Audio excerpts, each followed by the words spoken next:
ভালো কাজের জন্য জঙ্গিপুর জেলা পুলিশ সুপারের অফিস থেকে সংবর্ধিত করা হলো শামশেরগঞ্জ থানার সিভিক ভলেন্টিয়ার মোহাম্মদ সিরাজুল ইসলামকে। বুধবার জঙ্গিপুর জেলা পুলিশ সুপারের অফিসে এক বিশেষ অনুষ্ঠানে জঙ্গিপুর পুলিশ জেলার মোট 5 জন সিভিক ভলেন্টিয়ার, 2 জন সাব ইন্সপেক্টর এবং একজন লেডিস কনস্টেবলকে সংবর্ধিত করা হয়। এই সময় উপস্থিত ছিলেন জঙ্গিপুরের পুলিশ সুপার আনন্দ রায়, অতিরিক্ত police super Mohammad Nasim, DSP traffic Sukanta Hazra, Jangipur ও ফারাক্কার এসডিপিও সহ অন্যান্য কর্মকর্তারা। জেলার বিভিন্ন প্রান্তে বিভিন্ন সময় মানুষের পাশে দাঁড়ানোর পাশাপাশি ছাত্রছাত্রীদের সহযোগিতা করার জন্য এবং সর্বোপরি ভালো কাজের স্বীকৃতি স্বরূপ পুরস্কৃত করা হয় পুলিশ কর্মীদের। উল্লেখ করা যেতে পারে, বেশ কিছুদিন আগেই মাধ্যমিক পরীক্ষা চলাকালীন শামশেরগঞ্জের চাচণ্ড বিজে হাই স্কুলে ডিউটি করছিলেন সিভিক ভলেন্টিয়ার মোহাম্মদ সিরাজুল ইসলাম।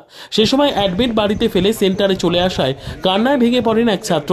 বিষয়টি নজরে আসতেই তড়িঘড়ি তৎপরতার সাথে ওই পরীক্ষার্থীর বাড়ি থেকে অ্যাডমিট নিয়ে এসে তাকে পরীক্ষায় বসার ব্যবস্থা করেন সিভিক সিরাজুল। সিভিকের কাজের ভূয়সী প্রশংসা করেন সাধারণ মানুষ। এবার সেই সিরাজুল ইসলামকে ডেকে পুলিশ সুপারের অফিসে সংবর্ধিত করা হলো পুলিশের পক্ষ থেকে। সিরাজুল ইসলামকে মানপত্র এবং সম্মাননা তুলে দেন জঙ্গিপুর পুলিশ জেলার ডিএসপি ট্রাফিক সুকান্ত হাজরা।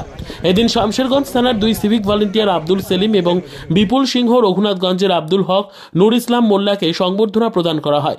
পাশাপাশি সাব ইন্সপেক্টর সন্দীপ সরকার এবং শুভঙ্কর চ্যাটার্জিকে পুরস্কৃত করা হয়। দিন কয়েক আগেই রঘুনাথগঞ্জ ট্রাফিক গার্ডের অফিসার এক মহিলার হারিয়ে যাওয়া সোনা টোটো চালকের মাধ্যমে উদ্ধার করে ফিরিয়ে দেওয়ায় সংবর্ধিত করা হয় সাব ইন্সপেক্টর শুভঙ্কর চ্যাটার্জিকে। উমারপুর মোড় থেকে প্রায় 1.5 লক্ষ টাকার ব্যাগ উদ্ধার করে প্রকৃত মালিকের কাছে ফিরিয়ে দেওয়ায় সিভিক আব্দুল হক এবং নূর ইসলাম মোল্লাকে সম্মাননা প্রদান করল জঙ্গিপুর জেলা পুলিশ।